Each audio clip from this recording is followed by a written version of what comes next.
Antigos textos hebraicos dizem: os olhos do Senhor percorrem toda a terra para mostrar-se forte com aqueles cujo coração é leal a Ele.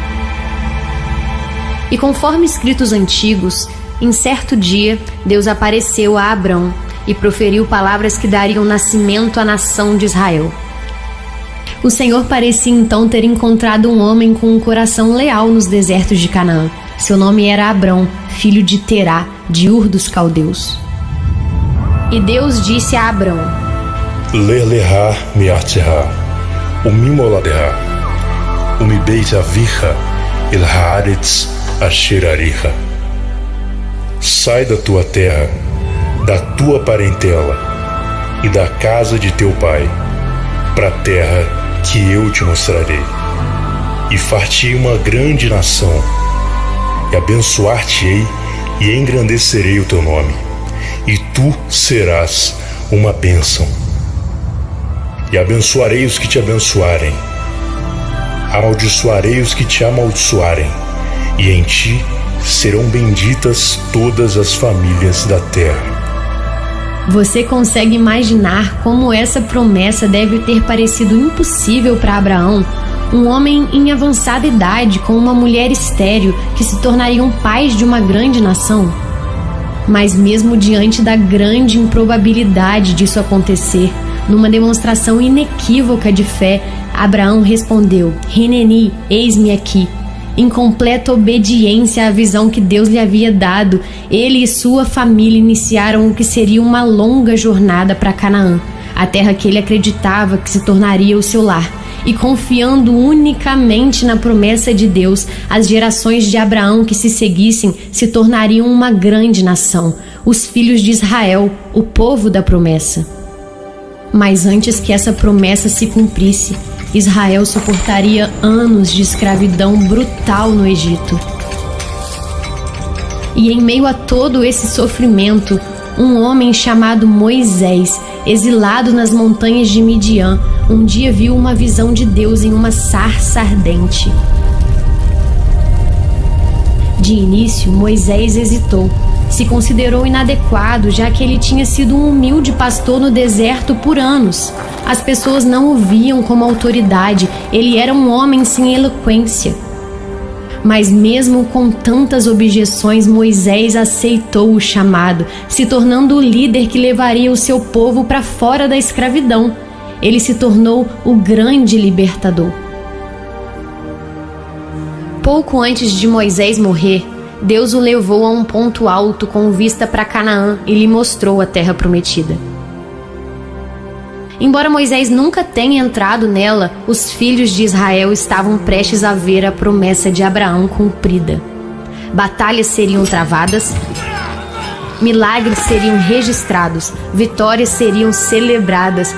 Por fim, Israel ocuparia a terra exatamente como Deus havia prometido.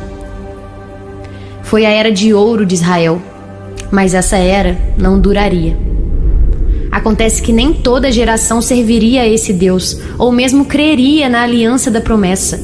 No ano 70 depois de Cristo, legiões romanas marcharam sobre Jerusalém. A cidade foi saqueada, o grande templo foi queimado até o chão.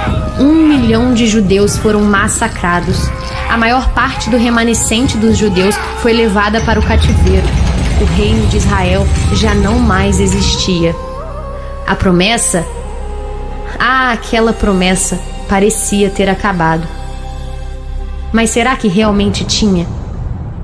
1000 anos antes, o profeta Ezequiel estava em oração, até que encontrou-se diante de um vale cheio de ossos secos.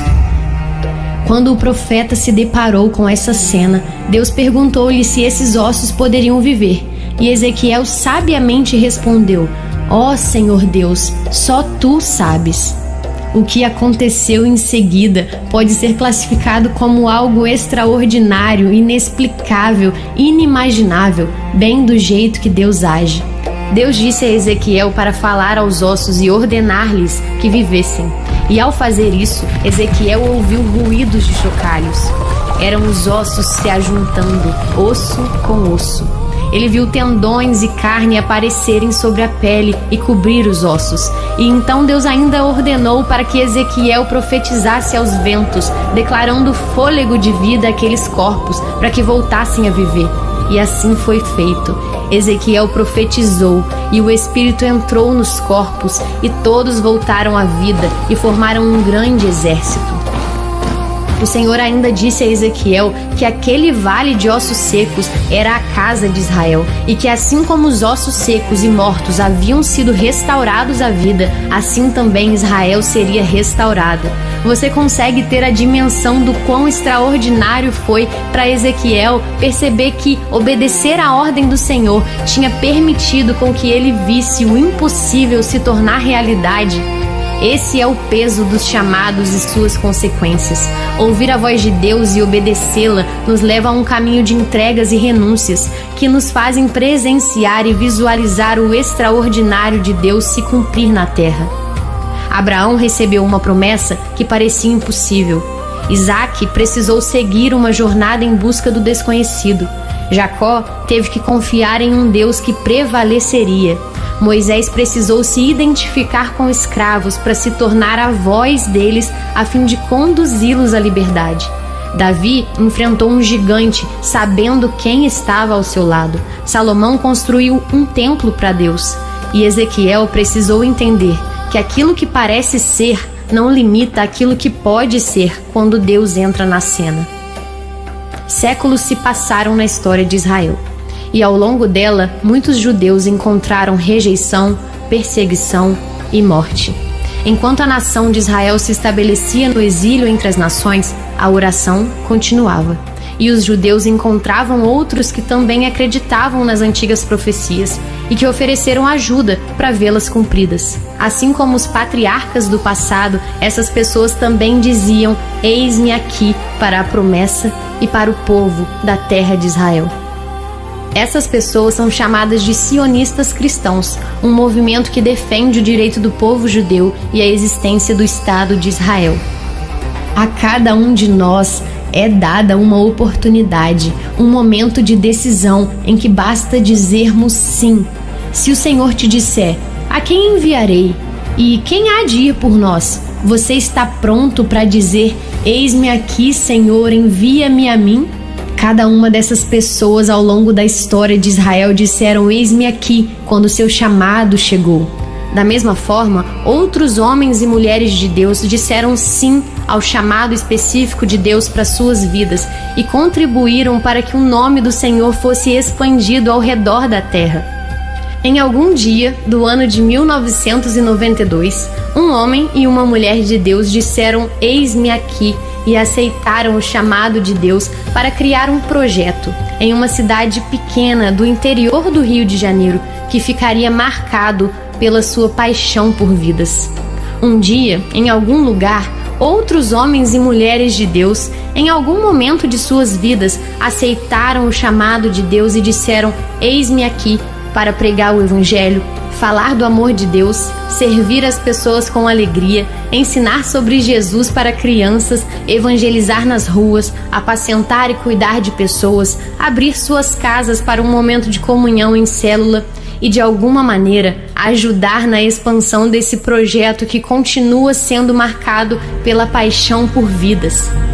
Você também pode ter tido um chamado como esse, uma oportunidade para passar adiante a tocha da promessa. Sua decisão frente ao chamado do Senhor para sua vida pode determinar o futuro das próximas gerações.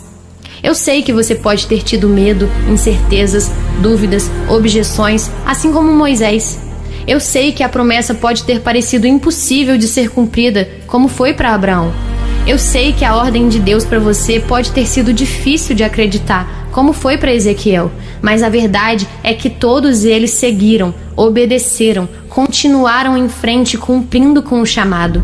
O que Deus pede de uma alma não é a segurança própria de que ela pode ir longe, mas uma obediência humilde que a faz dizer: "Sim, Senhor, eis-me aqui". A humanidade aguarda ansiosamente a manifestação dos filhos de Deus. Eu, você, os filhos de Deus. Quando você disser Hineni, eis-me aqui, no seu momento de decisão, você fará parte do plano de Deus para a humanidade e através do seu sim, você verá grandes coisas acontecerem por causa do poder de Deus operando através de você. Todos esses grandes homens e mulheres de Deus, descritos nas Escrituras, tinham algo em comum. Todos eles disseram, eis-me aqui. Não da boca para fora, mas com um coração disposto e pronto para enfrentar o que fosse necessário para cumprir a promessa de Deus na terra. E todos eles puderam viver a satisfação de ver com seus próprios olhos o Senhor fazendo maravilhas no meio deles para que a promessa fosse cumprida. Há pessoas esperando por você. Deus espera pelo seu sim. Mesmo com dúvidas ou obstáculos, Ele chama você a dar os primeiros passos. Deus te quer por inteiro, totalmente à disposição. Você está pronto para dizer, Hineni, eis-me aqui?